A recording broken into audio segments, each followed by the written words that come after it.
আজকে একজন মামুনি রুইদাসকে মরতে কেন হবে?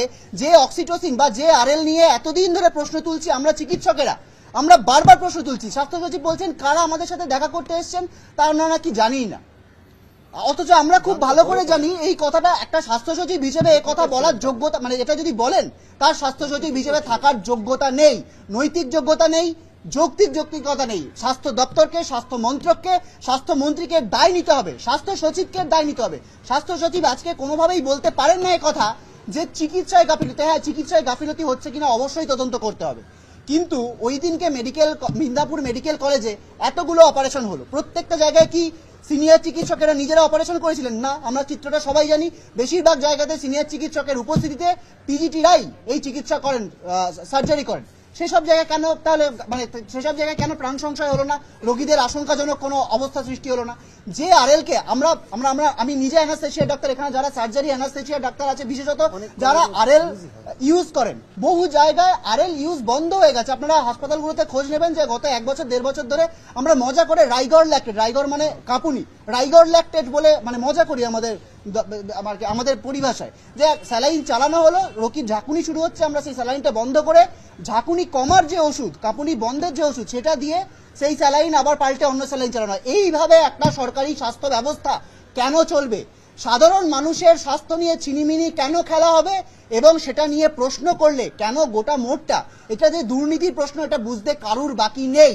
এটা যে একটা স্বাস্থ্যক্ষেত্রে দুর্নীতির প্রশ্ন, যেখানে এই কোম্পানি কর্ণাটকে এতদিন আগে ব্ল্যাকলিস্ট হয়েছে, তারপর এত জায়গায় স্টোরেজ কেন? আপনি আজকের ডেটে দাঁড়িয়ে প্রত্যেকটা হাসপাতাল ঘুরেছেন, কোনো না কোনো ওয়ার্ডে এই স্যালাইন আপনারা পাবেনই।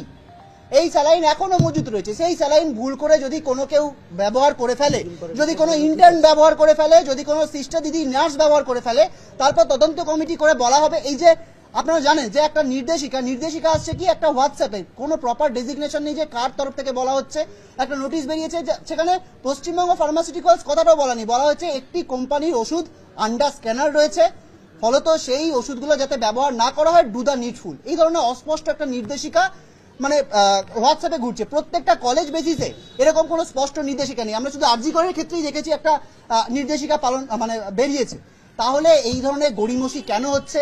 এর দায় সম্পূর্ণভাবে স্বাস্থ্য সচিবকে নিতে হবে, স্বাস্থ্য মন্ত্রককে নিতে হবে, এবং স্বাস্থ্য সচিবের তার জায়গায় থাকার কোনো মানে নৈতিক কোনো জায়গা নেই, তাকে অপসারণ করতে হবে। এটা আমাদের প্রথম বক্তব্য।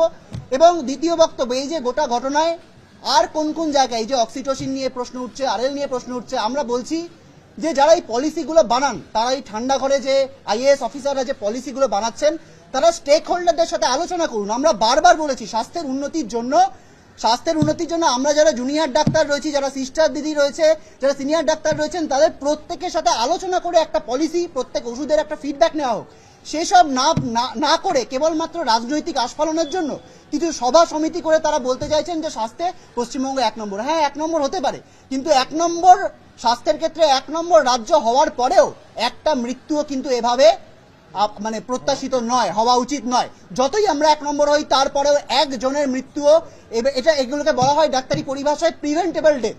এগুলো প্রিভেন্টেবল ডেথ। ডাক্তারিতে অনেক মৃত্যু আছে যেগুলো হয়তো আমরা আটকাতে পারি না বহু চেষ্টা করেও, কিন্তু এগুলো সম্পূর্ণভাবে প্রিভেন্টেবল ডেথ।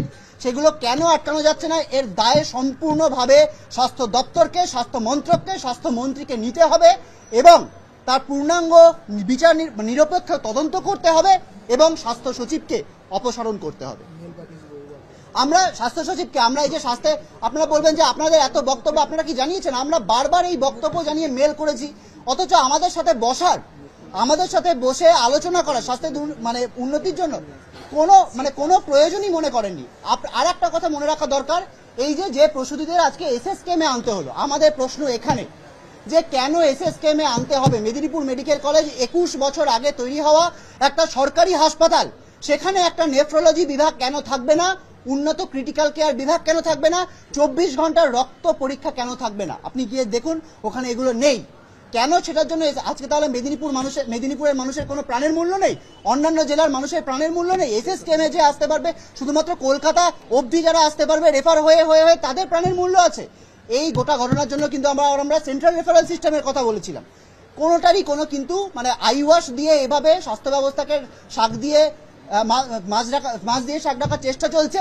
এবং বারবার বলছি যে এই দায় যদি স্বাস্থ্য দপ্তর না নিয়ে আবার এটাকে ওই ডাক্তারদের গাফিলতি এইরকম দিকে ঘুরিয়ে দেওয়ার চেষ্টা হয়, ভবিষ্যতে কিন্তু বারবার আবার এই রোগী মৃত্যুর মতো মানে কি বলবো মানে দুর্ভাগ্যজনক ঘটনা বারবার ঘটবে। এবং এই ঘটনাগুলো চোখে আঙুল দিয়ে দেখিয়ে দেবে যে স্বাস্থ্য ব্যবস্থার গাফিলতিগুলো ঠিক কোন জায়গায় রয়েছে। তো আমাদের আশা যে সরকার, রাজ্য সরকার অত্যন্ত দ্রুত এই ব্যবস্থাগুলো আমাদের সাথে আলোচনায় বসে যে কি কি জিনিস করলে স্বাস্থ্য ব্যবস্থা উন্নতি হতে পারে, কোন কোন জায়গায় দুর্নীতির বীজ লুকিয়ে রয়েছে সেগুলো তদন্ত হোক এবং আলোচনার মাধ্যমে একটা সুষ্ঠু সমাধান হোক।